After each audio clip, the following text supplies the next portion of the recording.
For a while now, I've had an on and off relationship with Fire Emblem.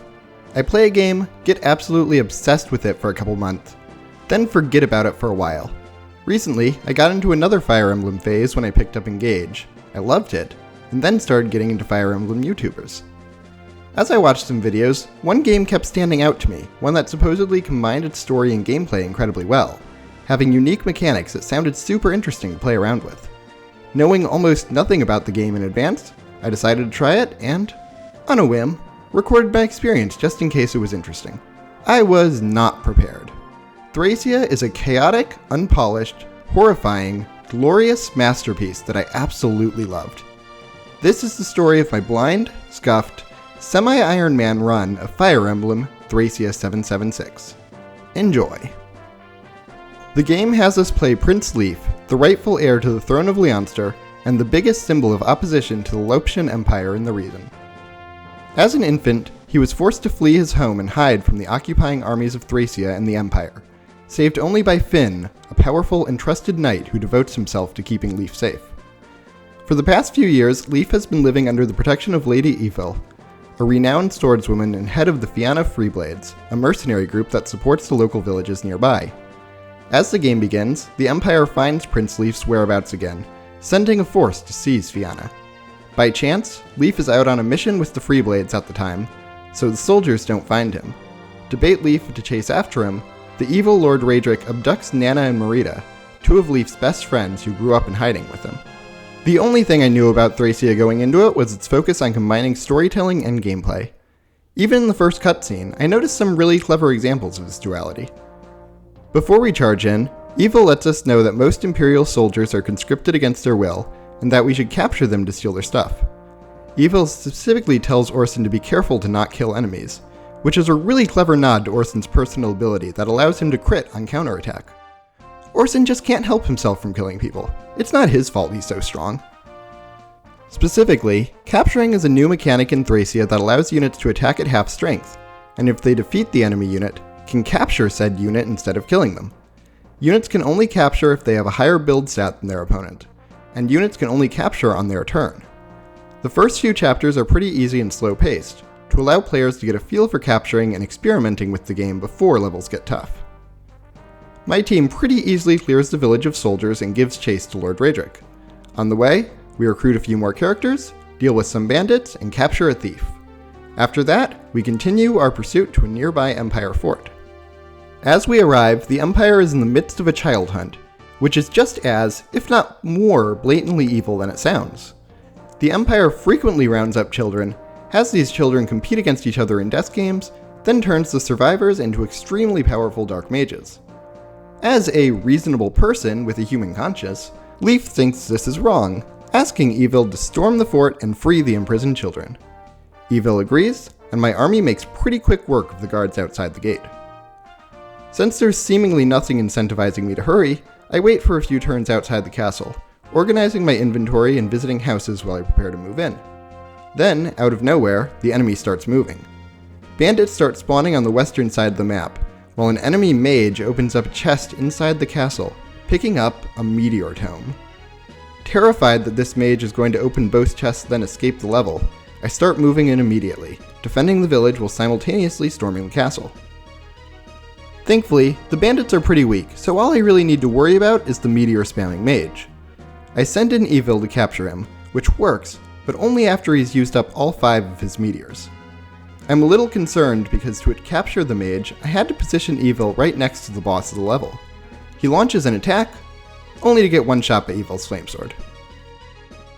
The level is clean up from here as I buy a bunch of door keys, transfer around items in my inventories, and rescue the remaining children from the castle. Before seizing the throne, I make my first massive mistake of the run. My cleric, Safia, has a special staff that allows her 5 times in the run to restore a weapon to pristine condition. I have absolutely no idea at the time how rare and valuable this staff is, and at the time, I feel like it'll be really fun to cast meteors in future maps. So, I use up one of her 5 repair beams on Meteor. This seemingly innocuous decision would have drastic consequences down the line, but for now, it's time for Chapter 4, The First Disaster. After Leaf seizes the castle, Raedric appears again, threatening to kill his hostages if Leaf doesn't surrender to him immediately. With no choice, Leaf puts down his weapons, then gets thrown into jail. Evil also turns herself in willingly, while the rest of my army escapes. This marks the end of the game's tutorial, as levels get much tougher from here. Chapter 4 is a really cool mission, as I play 3 new characters, Laura, Matcha, and Brighton. Together, they try and break Leaf out of jail. Leaf and a couple other new units, Karen and Fergus, start in a prison cell without any items, while the items my characters were carrying at the end of the previous map are scattered in chests within locked rooms. Lithis, my thief, is locked in a separate cell with a few allied bandits, and it's my job to break everyone out quickly, steal back all my items, then escape. As I break out, I give Fergus my killing edge, both thieves a set of lockpicks, and Matcha a chest key. Trading the lockpicks and chest keys between my characters, I'm able to pretty quickly recover my items and form a fighting force. However, before I can escape, I also want to free some civilians stuck in prison. My goal is to head to a door near the top of the map, so I assume the civilians will want to go there as well. I free the civilians on the right side while I'm still collecting items on the left side, figuring I can protect them from soldiers spawning in the lower parts of the map as they head up north. And then, the civilians head south. Okay, that's weird. Maybe they just don't know where to go because I haven't opened the northern door yet. So, I quickly free the second camp of prisoners, then open the exit door, only to discover a massive army waiting right next to the exit. Oh no. This is bad. I quickly rush my units to the top of the map to defend against this army, assuming the civilians will follow me. And then the civilians just continue heading south. Meanwhile, Lysis, who opened the door, is in range of an enemy who just straight up captures him, stealing all of his lockpicks. It finally hits me. The civilians aren't escaping where I'm escaping. They're heading to the exits on the eastern and western sides of the map, right where enemy guards are spawning. I'm suddenly super out of position to protect the eastern civilians, need to protect the western civilians, and simultaneously need to defend against a massive army that's charging straight at me. The smart play here would be to forget about the civilians and get out, but I am stubborn and will fight to the death for these people that I barely know. I split my army and rush down, trying to protect both groups of civilians from the massive army of guards that's coming from every direction, while most of my army is incredibly low level and can barely fight. I send Fergus, Laura, and Matcha to protect the western civilians, while rushing down Leaf, Brighton, and Karen to rescue the eastern ones. Brighton and Leaf free one civilian, but arrive a bit too late to free another. A guard takes the civilian captive, then leaves the battlefield before I can free them. I have one chance to turn the tides. The soldier who captured Lysis was the older brother of a child I saved on the previous mission, and if I had talked to him with Leaf, I could have recruited him to my side. However, in my panic, I didn't see this option, and I killed Dalton instead of recruiting him. On the other side, Matcha and Fergus put up an excellent fight, but Laura's combat stats are so bad she essentially becomes another civilian I have to protect. The army catches up to her and kills her, while Matcha and Fergus fight on. I want to save the civilians, but that fight quickly becomes hopeless, so my final 2 units on this side retreat. This allows 2 more guards to escape with civilians. Leaf and Brighton clear out a bunch of enemy forces on the east side, but Fergus gets surrounded before he can meet up with the rest of my army. Fergus puts up a pretty miraculous fight, slaying countless soldiers with his killing edge, but he doesn't have a vulnerary, and he's running low on health. Vulneraries are Fire Emblem's version of healing potions, and in this game, they heal a unit to full health. Leaf springs into action to try and free him, while Karen and Brighton defend my eastern flank. 2 civilians are also caught in the crossfire as they keep on getting captured and freed in succession. In desperation, I decide my best play is to offer Fergus as bait. I have him capture an enemy soldier to steal a vulnerary from him, then have Matcha stand next to him and heal up. My plan is to have the enemy capture Fergus instead of kill him, allowing me to get in 1 extra turn before he dies, clearing up the army without any further losses. Then the enemy moves, and all my hopes shatter in one moment. Instead of capturing Fergus, the soldier next to him captures a civilian. After that, an enemy shoots Fergus with a bow, draining the last of his health. Fergus is dead, and my hopes of victory are fading fast.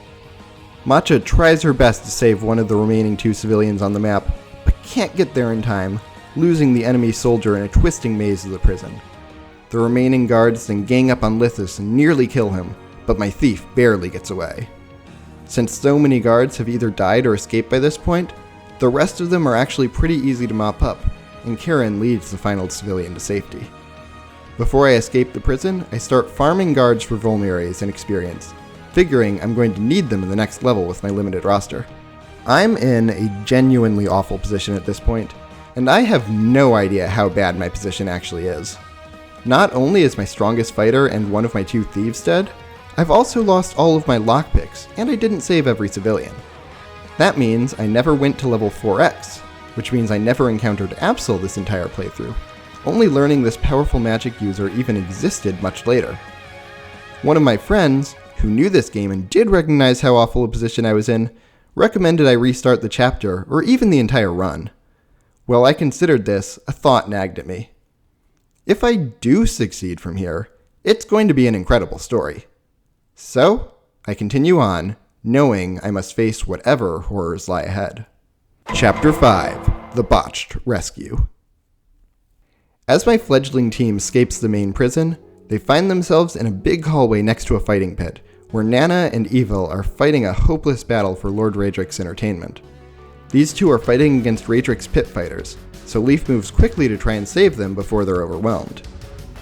Unfortunately, this comes extremely quickly. Nana's stats are not very good yet, so she just gets one-rounded by every enemy, and keeping her alive is almost impossible. One of the pit fighters captures her almost immediately before running away, while Evil is left fighting on her own. Somehow, I get to the door quickly and without casualties, but when Leafs opens it, the true trap springs into action. The Dark Wizard Veld teleports Evil away from the arena and turns her into stone before retreating, leaving me dealing with a ton of mages, 2 pit fighters, and several other enemies surroundingly. They kill Lithus, and my first game over looks imminent. Somehow, I survive the immediate crisis as Brighton becomes a freaking madman, dodging a ridiculous amount of hits that should have killed him. Fortunately, I don't take advantage of this lucky break, as I get overzealous with Leaf later on in the level, running him into a death trap. I've gotten my first game over. I say fortunately here because soon after this happened, my friend warns me that losing Lithus could softlock me later in the run. Not wanting this to happen, I decide to reset from this point whenever Lithus dies. This run was never meant to be a true Ironman, just a blind run where I generally accept death, so when things get impossible, I am willing to go back to previous saves. My next attempt on this level, Lithus dies again, so I reset. My third attempt, I play a bit more carefully and get a bit more luck. Nana dies early again, and Evil gets turned to stone, but everyone else gets out alive. Near the end of the level, I have a decision to make. I have 1 door key and no lockpicks, so I can't get the chests on the left side of the level, but I could get one on the right. After thinking about it, I decide to hang on to my door key, a bit spooked by my friend's potential softlock warning. I get out of here alive, but my resources are seriously dwindling. Chapter 6: Stealth is optional. Prince Leaf and his small squad have escaped the castle, but the Imperial army is in hot pursuit. This chapter is another interesting one, with a large enemy army to my left, a large town below the army, and some shops that start near me. I also get access to my supply, which I can use to store or take out any weapons I've found in the past. While my goal is to reach an escape point south of the village, I have the option of taking a relatively safe route straight down, or trying to brave the village and potentially aggro the enemy army. The starting dialogue makes it clear that this is a stealth mission, as the army won't engage my units unless I get discovered by any of the patrolling guards in the village. My problem here is that I have no lockpicks and 1 door key. So, to get to the village, I either need to fight the army or airdrop my units over the walls one by one with Karen, my Pegasus Knight. Since the former option is not doable with my current army, I choose the latter, lifting Matcha over the walls and sorting through my supply to see what I have. Realizing I'm going to need to do a lot of inventory management this level and not wanting to spend the time to airdrop everyone, I use my last door key to open the pass to my supply for everyone, then start spending turns making sure everyone has good weapons and vulneraries. While I'm doing this, a massive allied army suddenly shows up at the castle. They claim to be acting as my decoy so I can escape, which definitely was supposed to be code for, do your own thing and don't worry about this army. The army is led by Sir Sed, a man Karen mentioned she was looking for earlier, so instead of letting them be my distraction, I follow them, hoping I can talk to and recruit Sed. I panic as I realize my allies are engaging the giant enemy army, and I get worried Sed is about to die, but it turns out I had nothing to fear. Sed is ridiculously overpowered, and he solos the entire army without taking any damage. When I check his stats, I realize that he has a special tome that gives him plus 20 speed and skill, which essentially makes him untouchable. For comparison, the stat cap in this game is 20, so plus 20 is insane. His army takes a few losses, but I finally catch up to Sed, only to realize there's no option to talk to him with Leaf. Realizing I've wasted my time, I head back to the supply with my units as Sed orders his allies to retreat, claiming he doesn't want to be here when Empire reinforcements arrive. I then airdrop Lysis over to the shop, sell a bunch of fire tomes I don't need, then buy 6 door keys with my limited cash. As soon as my allies retreat, the promised reinforcements show up as 8 knights start chasing me down. Leaf and Matcha hold off the first wave, as Leaf drains his mighty light brand to do so. I airdrop Brighton inside the city so we can start visiting houses, but when he visits the first one, something seems really off. Instead of giving me nice loot, everyone is mourning about how their children are never coming home, complaining about how my Liberation Army is a complete fraud that has no idea what it's doing. They aren't wrong, but it still hurts. I was expecting at least some houses to give me something, since several civilians did escape in Chapter 4, but what I didn't know is that these houses were instead the homes of civilians in Chapter 4X, which I never accessed. So, nobody gave me anything, and this village excursion turned out to be completely and utterly worthless. Most of the soldiers left in the city are pretty weak, and I can take them on without too much issue, but then Galzus shows up, a mercenary with completely broken stats who I have 0 shot at killing. Instead of fighting him, I run away, hoping to keep him pursuing my army while my army visits each house in the village. This works for a few turns, until Galzus activates his special ability, which allows him to move twice in a single round. He catches up to me and completely outclasses Matcha in a duel. Then, he slings Matcha's body around his shoulder and starts carrying her off to the castle. I try to give chase and fight him to save Matcha, but it's completely hopeless. I land a hit on him, but even while carrying Matcha, he completely outclasses my units in a fight, and he's way too quick. Galzus gets away with the captured Matcha, and my Liberation Army has become a Liberation Quartet. Without Galzus hunting me, the rest of my army gets away without much issue. I'm safe, for now. Chapter 7, A Glimmer of Hope. Escaping the city only brought me brief reprieve, as the enemy is hot in our tails. Knowing it would be impossible to outrun them forever, Leaf's army heads towards Cannibal's castle in Thracia. While Thracia and the Empire are technically an alliance, it's a tenuous one, and Thracia still won't take kindly to Empire forces arriving at their border. There are 2 paths between my army and the Thracian castle. The first is through the mountains and controlled by bandits, while the second is a straight shot with some sellswords in the way. For the first couple turns, I visit a couple of villages near my starting location. As soon as the Empire forces show up, I start running down the center path. Kieran picks up Lysis and flees the scene, while Leaf and Brighton start fighting their way through the sellswords. While the sellswords and the Empire forces are pretty weak in isolation, there are a ton of them, and they start to surround my 2 desperate heroes. Enemy cavalry swarm Brighton, throwing javelins and slashing him with swords. The enemies take him down to 8 health, then Shiva, leader of the sellswords, approaches him with a killing edge. He attacks, dealing 5 damage, before Brighton crits him back. The enemy's turn ends, and Brighton stands strong at 3 health. There's an opportunity here.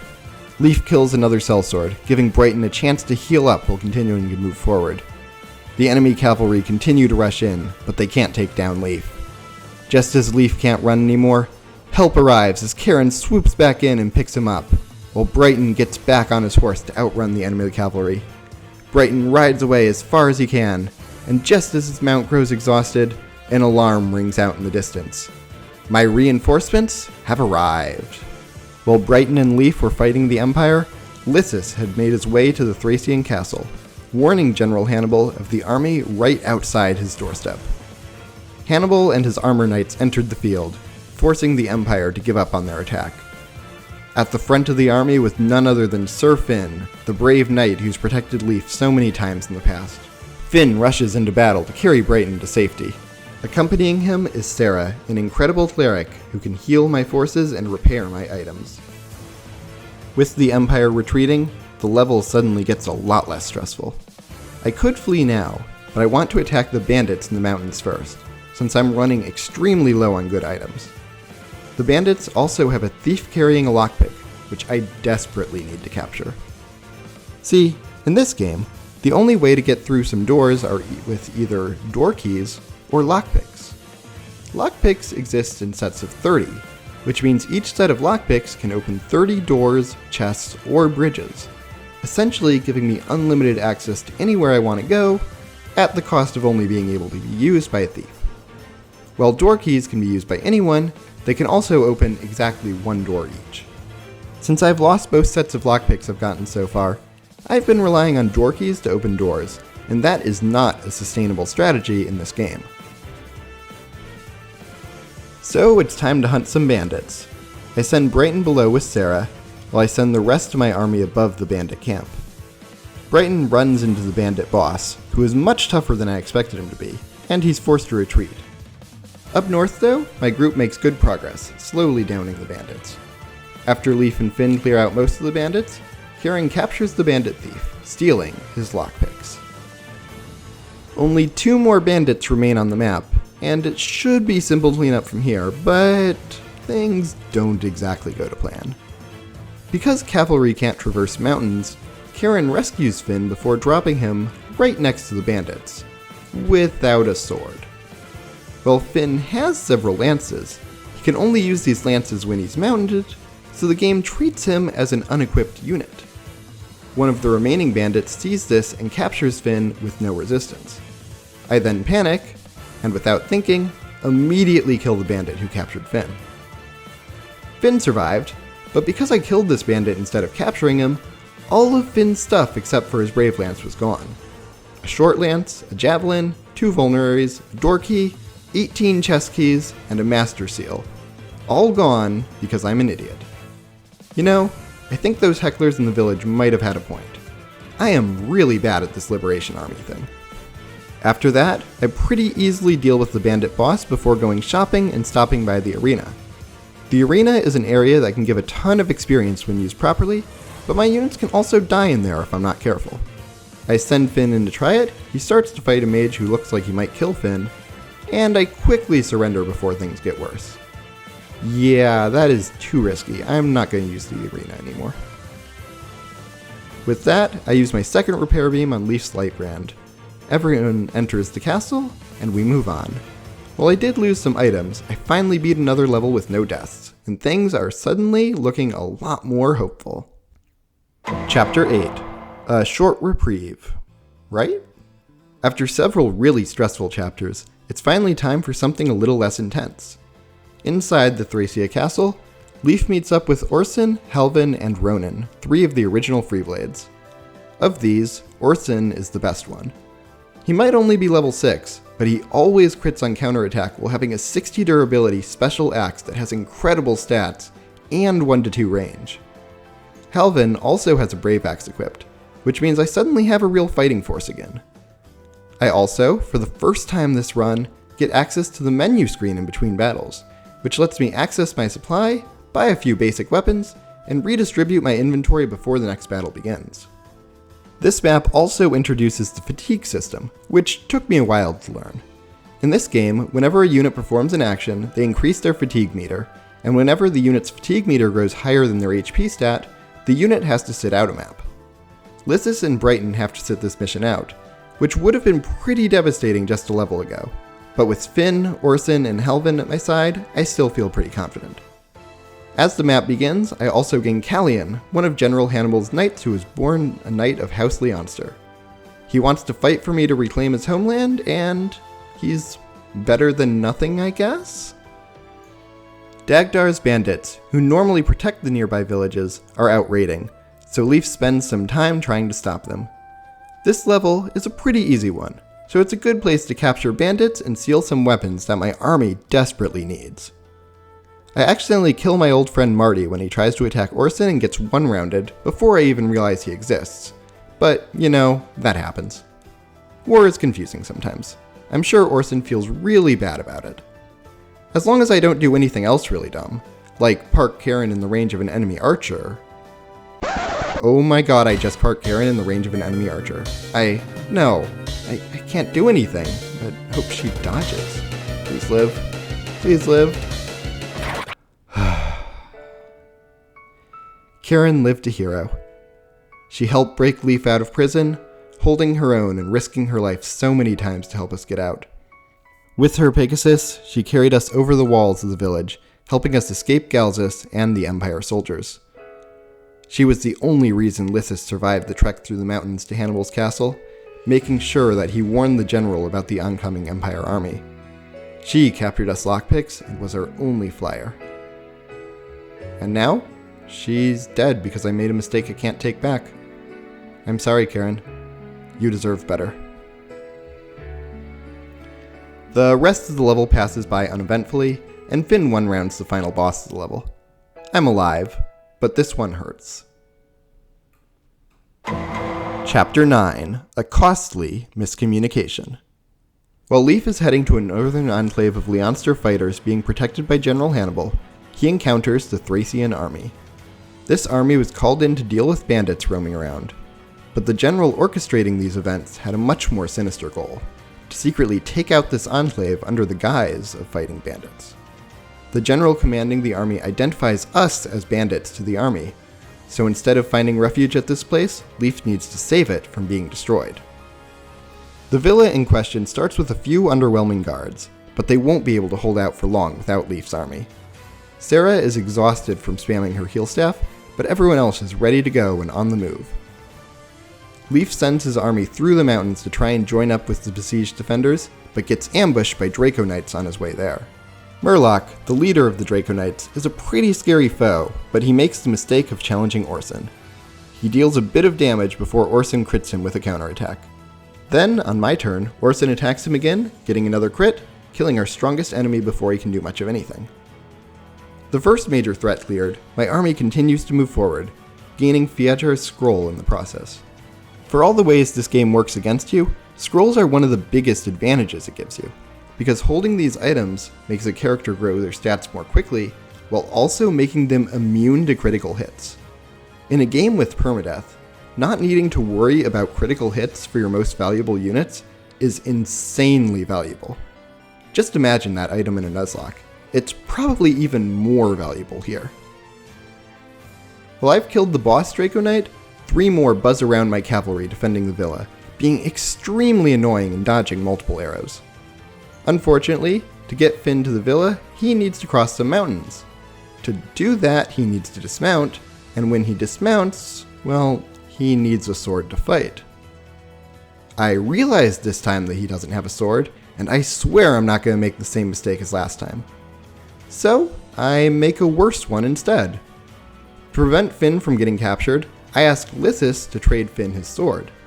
This leaves Lysis without a sword, so a Draco Knight promptly captures him. In this game you can't capture mounted units, so while I easily kill the Draco Knight and rescue Lysis, I've freaking lost my lockpicks again. The Thracian army might be big, but it's not very strong, and my soldiers are pretty easily able to drive them back. Kane, one of the cavalry defending the villa, gets in a tough spot with 6 HP remaining, so he decides to drop his weapons and willingly surrender to the enemy. Unfortunately, I forgot that Kane has a higher constitution stat than the spearmen attacking him, so the enemy couldn't actually capture him. As a result, I kinda ordered Kane to let himself die. Whatever. He's lucky I put his name in the script at all. I literally didn't remember him before I checked the footage. The lockpicks were much more important. After that, I clear up the map, steal a few items from a random mage, and escape to the villa. Chapter 10: The Liberators Strike Back. Now that we've finally escaped from the Empire, it's time to go on the offensive. The last independent city in the continent, the city of Thracia, is making their stand against a mighty Empire army. This city is besieged and will fall shortly without support. Leif, determined to stop this, marches his newly brought together army toward Thracia. The first thing he needs to do is fight his way through a heavily fortified mountain pass. This map introduces ballista, powerful mounted weapons that can fire at extremely long range. My stronger units can take a few ballista shots without dying, but these completely zone out my weaker units and forces me to crawl through the map extremely slowly. My first hurdle is an armor knight stationed on a fort, who's blocking me off from the rest of the level. His defense is insane, and my only source of magic damage is Leif with his Lightbrand. While I do eventually kill him, it takes so long that bandits destroy both nearby villages before I can get close to them. I do get some revenge though. Before one of the bandits can escape, I capture him, stealing his stamina drink. This is a powerful item that can reset a unit's fatigue counter, allowing them to fight in a battle instead of taking a nap. I couldn't save the village, but at least I got its loot. At this point, Alfred and Olwen, a couple of powerful enemies, approach my army. I retreat, preparing to fight them where they don't have ballista cover. Before we can fight though, they just run away and escape, hoping to come back later with reinforcements. The rest of the level is slow, but manageable. Finn one-shots the enemy Draco Knight Dvorak with a Brave Lance before he can get off and attack. After that, it's just a matter of taking out enemies while making sure ballistas don't pick off any units. There are a few broken bridges on the map that I could repair to gain better attack paths, but to repair one, you either need a lockpick or a bridge key. I don't have lockpicks, and I killed the guy with the only bridge key, so I'm stuck doing this the long way.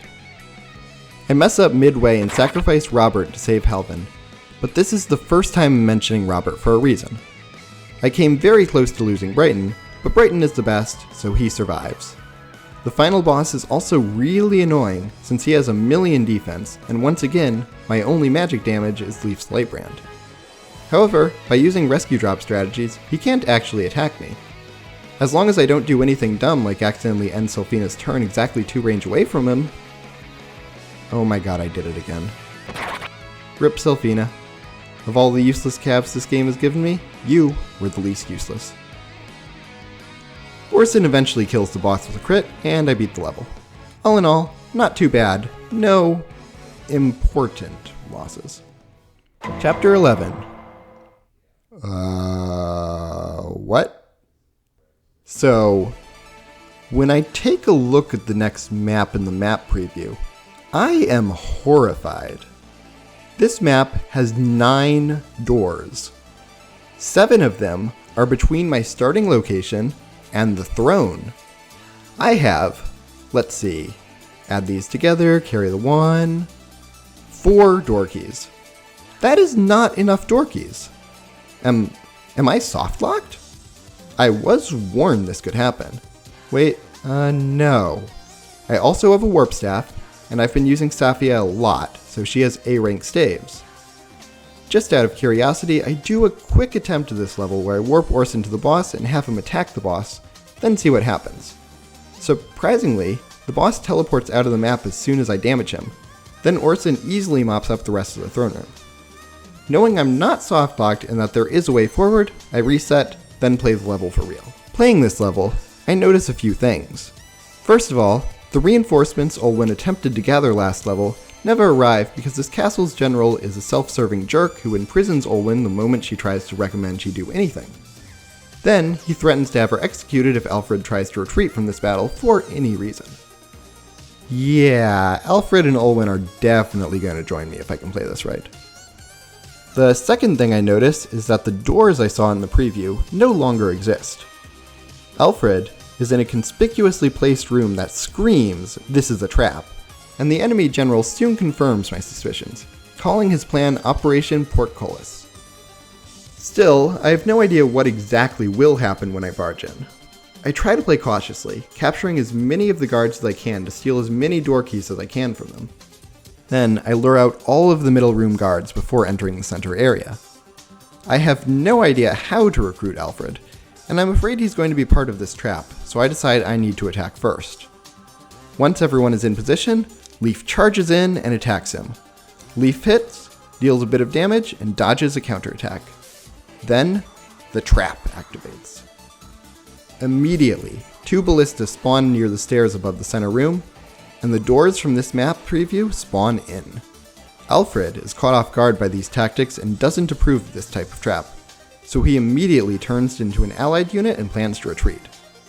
It is still my turn, and the rest of my units still have movement left, so I have time to react. With that time, I use 2 door keys and retreat my frail units from ballista range, then hope to survive the assault. These ballista are powerful, as Leaf only survives the first turn with 8 health. I'm glad Alfred missed him, otherwise that would have been a game over. Alfred doesn't move since his path south isn't clear yet, and it's my turn again. I unlock the last door between my army and Alfred, rescue Leaf to get him clear of the ballista, and move my army south. No longer able to target Leaf, the ballistas start targeting Alfred instead, but miss both of their shots. Alfred moves down but can't quite escape ballista range. I get everyone out safely, and then the ballistas fire at Alfred again. The first shot does 20 damage, bringing him down to 6 HP. If the second shot hits him, he dies, and there's nothing I can do. I wait, and watch, and the second ballista misses. Alfred runs away, and I've survived Operation Portcullis. Now, all I need to do is beat the level. I don't have enough door keys to go through the long way, so I once again warp Orson to the throne room. Orson, being Orson, completely demolishes the throne room defenders, then I warp Leaf in to join him. At this point, I have a choice to make. There is a chest I really want, and I have no idea what it contains. However, to get it I'd need to either use my last warp charge, or 2 door keys. Is this worth it? Probably not, but I need to satisfy my curiosity, so I go for it anyway. Using up 2 more door keys, I get a torch staff, which is going to be useful immediately, because the next level is a dark level. Chapter 11X, Darkness is Evil.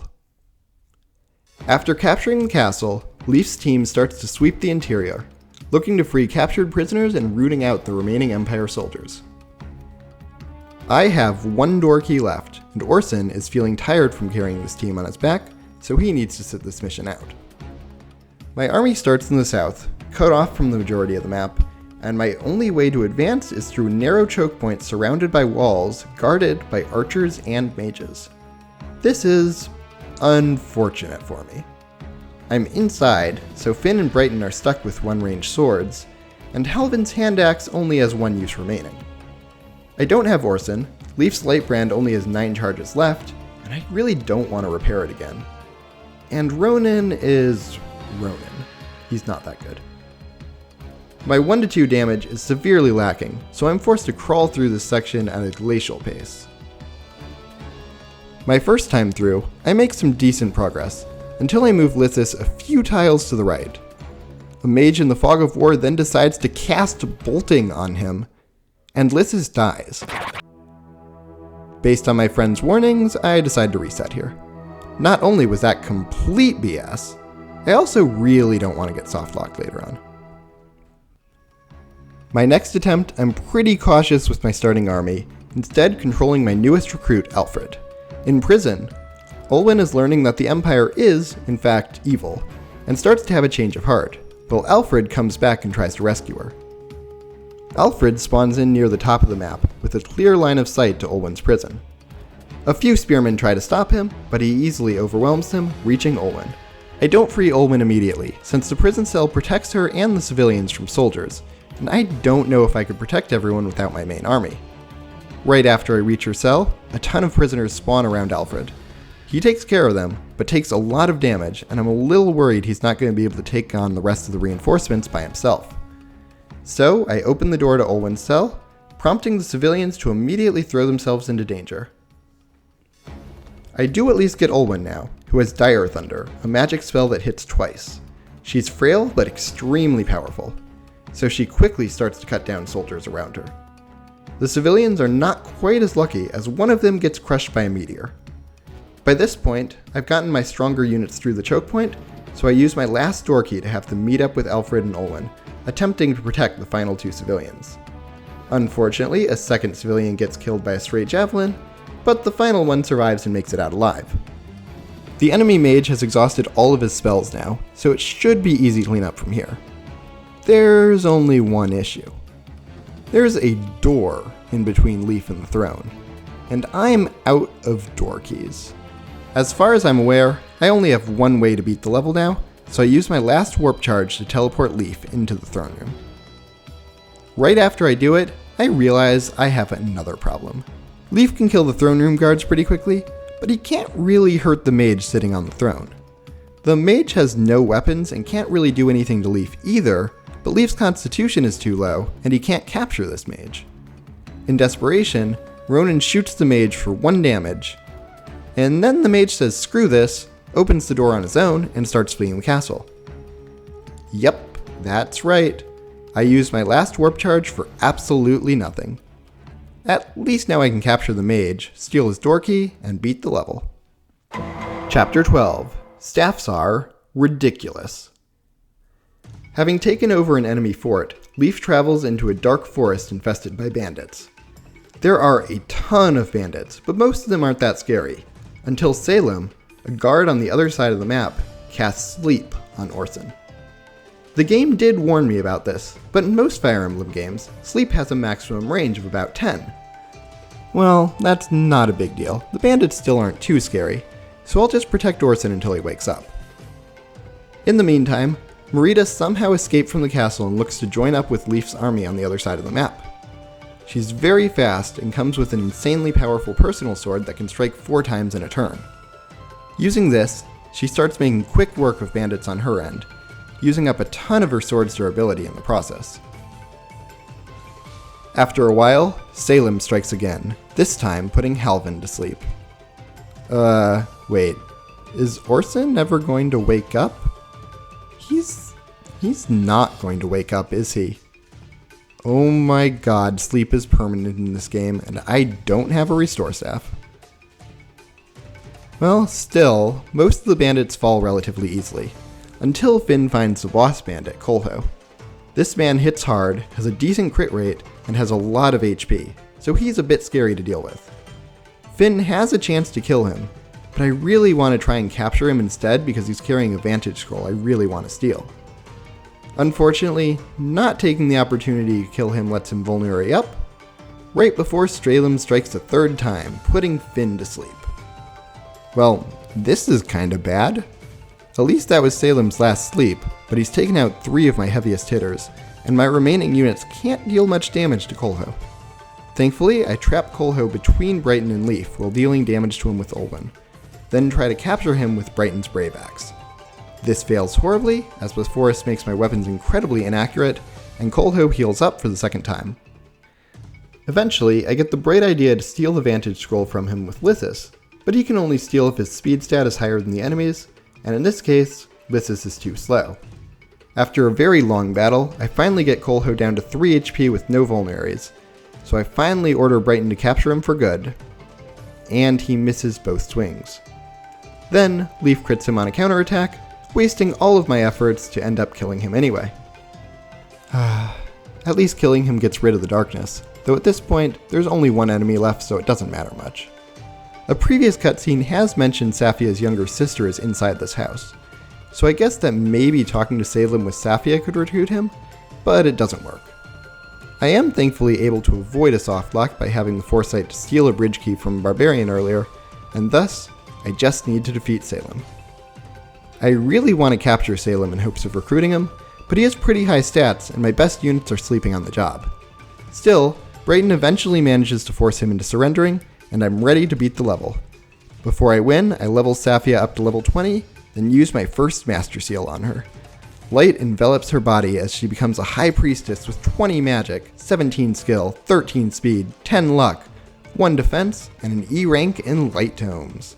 That's right, my cleric can attack now, as soon as I find a light home flora to use.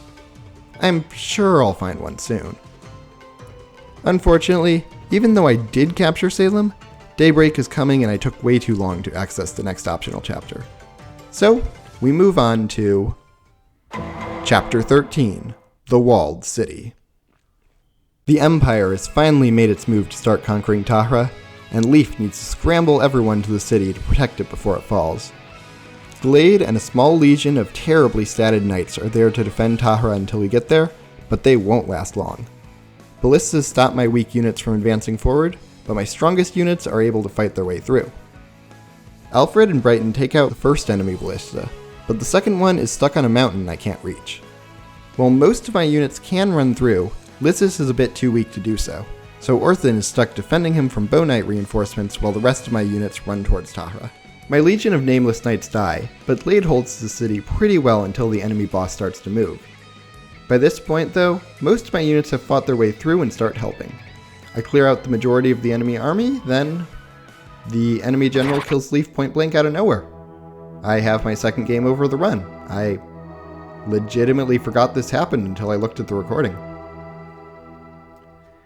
At least this level isn't too difficult, so I get back to where I was in no time. This time, I have Marita, Halvin, and Lysis stay back to farm enemy bow knights, while sending Orson to the front lines near the city. Things work out pretty well, and after a long siege, Brighton hits the enemy general with a hammer. And then, the true level begins.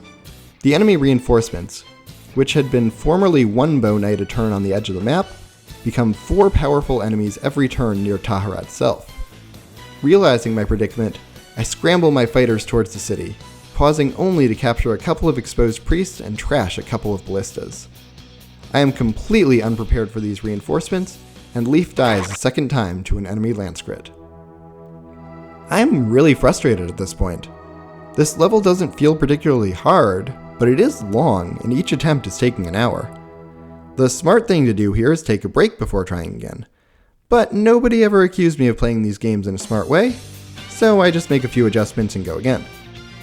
This time, instead of keeping my right side squad on the edge of the map until the end, I start running them through the ballista when it looks like I'm about to kill the enemy general. Brighton kills him again, and I start scrambling my units to the city. The ending is incredibly tense. Alfred somehow survives a crit bolting while carrying a captured priest. Brighton holds off the enemies in the east of the city, while Orson bonks enemies to the west. Alfred runs to a house down south to get an armor slayer. Then, Brighton reaches level 20.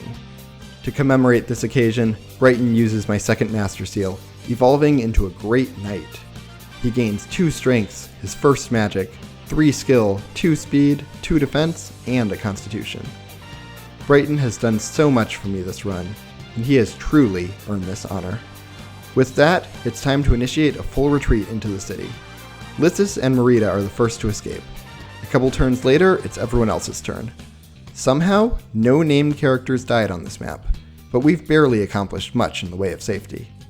Now we're just trapped here with the rest of Thracia. Chapter 14, The Siege. I'm stuck in a city besieged on all sides by Empire forces, and my goal is to survive for 10 turns. Looking through the map, a few things quickly become apparent to me. First of all, I've gained 2 new Draco Knights for my army. This is fantastic, as flying utility is certainly going to be useful if I can keep them alive. Secondly, I realize my army does not have the strength to stand up to the Empire in a direct fight.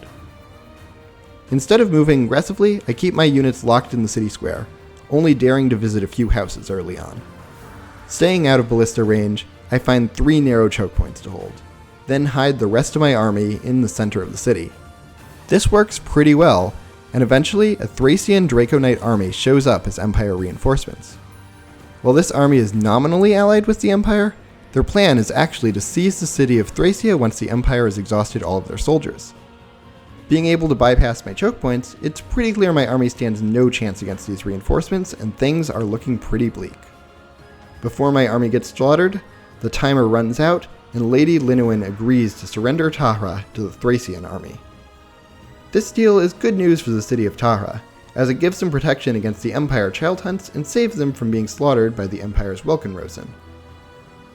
This deal is less good for me, as it means Leif's army is forced to flee yet again. Instead of staying with her people, Lady Linnuin flees with Leif. She believes that despite our failure here, we are capable of beating back the Empire. But will we be able to? Find out next time when things get truly dire.